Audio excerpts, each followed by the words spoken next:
ప్రభు బిడ్డలో అమ్మ మీరు బాప్తిసం పొందుకున్నారా? పావని బాప్తిసం పొందుకున్నా? ఓకే, చాలా మంచిది. బాప్తిసం పొందుకుంటే చాలా మంచిది. ఎందుకంటే దేవుని మాటలు విని పొందుకోలేదు కాబట్టి దేవుని మాటలు విని కూడా దాన్ని నిర్లక్ష్యం చేస్తే కనుక అది కరెక్ట్ మాత్రమో కాదు. ఎందుకంటే ఈ సువార్త అంట ఒక్కసారి 2 సార్లు 3 సార్లు అంట, ఎక్కువ వినకూడదు. ఈ 3 సార్లు ఇది కూడా చేయకపోతే వాళ్ళ మూర్ఖులు అంటారంట. అర్థమైందా? దేవుని సువార్త 1, 2 ఒక్కసారి అర్థం చెప్పాలని ఒక్కసారి. ఎందుకంటే బైబిల్లో ఉన్నటువంటి వాళ్ళందరూ కూడా ఒక్కసారికే యేసు ప్రభు తట్టు తిరిగారు, యేసు ప్రభుని వెంబడించారు. అంతా ఇది కూడా ప్రభుని నమ్మకపోవడం అనేది ప్రభు ఇచ్చినటువంటి మాటలు, కొన్ని మాటలని మనం చదువుకుందాం. నీ భార్య ఫలించు ద్రాక్షవల్లి వలె ఉండును, నీ భోజనం పళ్ళ చుట్టూ నీ పిల్లలు ఒలివ మొక్క వలె ఉండురు. యెహోవాయందు భయభక్తులు గలవారు ఇలాగూ ఆశీర్వదింపబడును. దేవుడు తన వాక్యమును మన హృదయాల్లో ఫలింప చేయును గాక. ఇక్కడ యెహోవాయందు భయభక్తులు కలిగినటువంటి వాళ్ళు ఎలాగుంటారంటే, అమ్మా మీకు ద్రాక్ష చెట్టు తెలుసా? లోగిటంట నీ భార్య ఎలా ఉంటదంట? ఫలించు ద్రాక్ష వల్లిలో ఉంటదంట. మీకు ఎంతమంది తెలుసు ద్రాక్ష చెట్టు చూసారా? ద్రాక్ష పళ్ళు చూసారా? ద్రాక్ష చెట్టు చూసారా? అయిపోయింది. ఈ ద్రాక్ష చెట్టు ఎలాగుంటదంటే చక్కని, మీకు కాకర చెట్టు తెలుసా? కాకర చెట్టు తెలుసు, బీర చెట్టు తెలుసు, దొండ చెట్టు తెలుసు మీకు కదా? దొండ చెట్టు తెలుసు, బీర చెట్టు తెలుసు, ఇంకా కాకర చెట్టు. అయితే ఇవన్నీ కూడా ఒకే కోవకు చెందినటువంటివి. ఏముంటాయి? తీగలుగా పాకుతాయి కదా, పాకుతాయి. ద్రాక్ష తీగ కూడా అలాగే పాకుతుంది. అయితే బీర చెట్టు ఒక్కొక్క కాయ కాస్తుంది అమ్మా. ఇంకా దొండ చెట్టు కూడా ఒక్కొక్క కాయే. ఇంకేంటది? కాకర చెట్టు కూడా ఒక్క కాయే. అవి పెద్ద పెద్ద కాయలు. ఇవి ఈ ద్రాక్ష చెట్టు ఎలా ఉంటదంటే గుత్తు కాపు కాస్తుంది. ఆ పచ్చి పళ్ళు కూడా చూడడానికి బాగుంటాయి, అవి పండ్లైనా కూడా చూడడానికి బాగుంటాయి. అయితే దేవుణ్ణి నమ్ముకుని భక్తి కాకుండా భక్తితో పాటు భయం ఉంటే కనుక అలాగన మీ కుటుంబాలు ఉంటాయంట. దేవుని స్తోత్రం కలుగును గాక. ఆ ద్రాక్ష తీగలకు వచ్చేటువంటి పండ్లు ఎంత గుత్తులుగా ఉంటాయో, చూడముచ్చటగా ఉంటాయి కదా. ఆ బళ్ళు మీద పెట్టి అమ్ముతూ ఉంటారు కదా, ఎలా ఉంటాయండి? గుత్తులుగా ఉంటాయి కదా, గుత్తులుగా ఉంటాయి కదా. ఇవి ఎక్కడే అంటే మన యొక్క ప్రాంతంలో పండేటువంటి చెట్లు.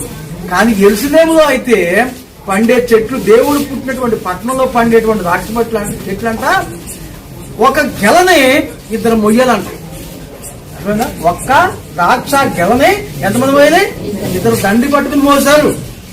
ఎందుకంటే ఎరుకో పట్టణాన్ని చూడడానికే ఇజ్రాయేల్ ప్రజలు వెళ్ళారు. అక్కడికి వెళ్ళినప్పుడు అక్కడ పెద్ద పెద్ద గెలలుంటే ఒక ఆ గుత్తుని 2 మనుషులు మొయ్యాలంట.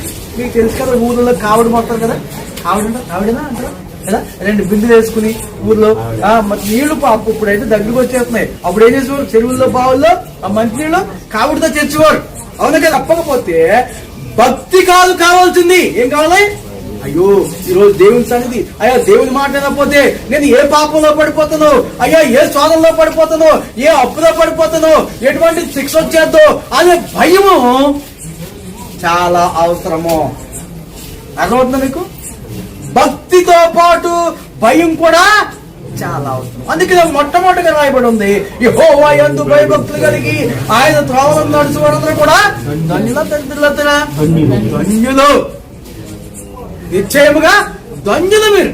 దాంట్లో ఏమాత్రం కూడా తిరిగి. ఎటువంటి ధన్యత? ఈ ద్రాక్ష తీగకు ఉన్నటువంటి గెలలు ఎలాగైతే చూడముచ్చటగా ఉంటాయో, అమ్మ అర్థమవుతుందా? చూడముచ్చటగా ఆ గెలలు ఎంత చూడముచ్చటగా ఉంటాయో అలాగ మీ కుటుంబాలు చూడముచ్చ. ఎవరన్నా చూసినప్పుడు అబ్బా పిల్ల పాపతో చల్లగా ఉన్నారమ్మా అంటారా? ఇవన్నీ ఎవరికంటే యెహోవాయందు భయభక్తులు కలిగిన వాళ్ళు ఇలాంటి ఏముండవు. ఎలా ఉంటారంట? చూడముచ్చటగా ఉంటారు. దేవుని స్తోత్రం కలుగును గాక. ఎవరో ద్రాక్షావల్లికి చెందినటువంటి వాళ్ళు ఎవరమ్మా అంటే ఎవరో భయముతో పాటు మంచి భక్తులే. భక్తులు ఎక్కడ పడితే అక్కడ 3 మంది ఉన్నారు. ఈ శీతాకాలంలో ఎక్కడ పడితే అక్కడ భక్తులు 3 మంది. అర్థమవుతుందా? ఎంతమంది భక్తులు ఏనా ఆ భక్తి టైం అయిపోయినాక అయిపోయింది. ఆ భక్తి టైం అయిపోయాక చూడాలి వాళ్ళ బడాయి. మనది భక్తి టైం అయిపోయేది కాదు. మన భక్తికి అంట టైం లేదు. ఎప్పుడు దాకా? జీవితాంతము స్పెషాలిటీ ఉన్న భక్తి మనది. మన దేవుడు ప్రత్యేకింపబడిన దేవుడు, మన కన్నవాడు కొన్నవాడు కూడా. ఇది ఏంటంటే అట్లా ఇప్పుడు 6 రోజులు దేవుడు సృష్టిని చేశాడు. మొదటి రోజు భూమి ఆకాశాన్ని చేశాడు. రెండవ రోజు ఏం చేశాడు? నీళ్లు, సముద్రము, ఆకాశంలో నక్షత్రాలు చేశాడు కదా. నిన్ను ఎప్పుడు చేశాడు తెలుసా? 6వ రోజు చేశాడు. 6వ రోజు చేసి నేను ఊపిరిన తర్వాత అప్పుడు దేవుడు ఏమాడంటే అలసిపోయాడు. అందుకనే 6 రోజులు అయిపోయాక 7వ రోజు సెలవు. 7వ రోజు మనం ఏం చేయాలి? పని చేయకుండా దేవుడిని ఆరాధించాలి. అప్పుడే ఆయన ఆశీర్వాదం వస్తుంది. ఓకేనా? అలా చెయ్యి. అప్పుడు నువ్వు నీ బిడ్డలు దీవించబడతారు. ఓకేనా? చదువుకున్నా నువ్వు ఈ చదివి ఈ పిల్లోడు చెప్పు. ఇంట్లో ఉన్నాయి మొత్తం అన్ని.